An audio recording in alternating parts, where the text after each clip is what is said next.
Mes amis, la Russie est en train de perdre la guerre en Ukraine. Je vous explique. À l'heure où je vous parle, la Russie ne contrôle plus toutes les zones qu'elle avait envahies il y a de cela quelques mois. Cela est dû au fait que l'armée ukrainienne est en train de mettre une grosse raclée aux soldats russes envahisseurs. À l'heure où je vous parle, les soldats russes ont perdu plus de 3000 km², soit 20 villes. Leur président Vladimir Poutine, même, il n'est pas content. Il a même critiqué officiellement. Il a dit que ces soldats qui étaient là-bas, envahis l'Ukraine, c'est des lâches, c'est des irresponsables, qui va prendre ses responsabilités avec de nouveaux soldats, de nouveaux avions, de nouveaux Sukhoi. C'est quoi votre problème? Pour tirer, pour bombarder, pour manger, pour chier là. Est-ce que c'est compliqué? Hein?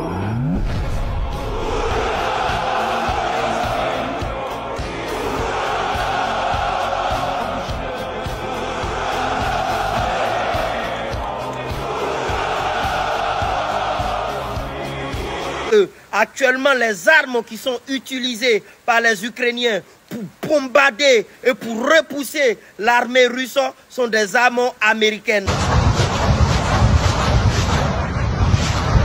Je vous parle avec beaucoup de transparence. Vous savez bien que quand ça chauffait sur l'Ukraine, j'ai aussi dit que ça chauffait sur l'Ukraine. Là, ça va pas du tout pour les soldats russes. Ils sont vraiment dans une situation. Il y a même des soldats qui ont déserté. Il y a un soldat qui a pris la fuite. Il est allé en France. Il a déchiré son passeport et tout. À son arrivée en France dans les toilettes de l'aéroport Paris-Charles de Gaulle, le premier geste symbolique de Pavel Filatiev. Voilà, ce sont mes papiers. Ma carte d'identité militaire. Poubelle. Mon passeport de citoyen russe.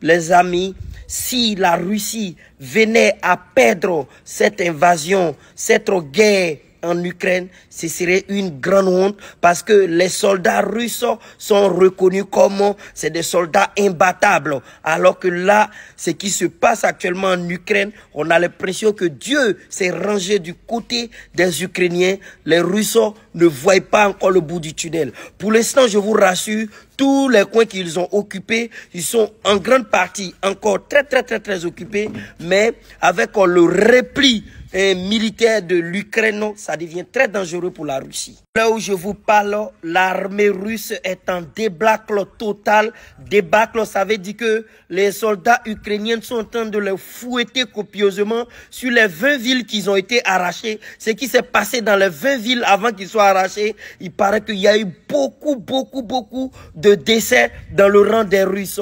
N'est-ce pas que les soldats russes, on les voyait comme des machines, des guerriers immortels? Malheureusement, ils ne sont pas immortels, surtout avec les Ukrainiens qui ont reçu des armes des Américains. Il y a une arme américaine là, il paraît qu'ils ont pris ça, ils en ont 12 seulement. Ils ont pris pour les bombarder. Ils ont pris 5 seulement sur les 12. Donc les 7 qui restent là, quand ils vont tirer ça là, l'armée russe risquerait de perdre tous les territoires qu'ils ont occupés. Il s'agit d'un système de lance-missiles américain tracté sur camion. Il a une très grande précision et grande portée de tir, plus de 80 km. Les États-Unis en ont livré une douzaine à l'Ukraine, qui en a fièrement démontré l'utilisation, comme ici, début juillet.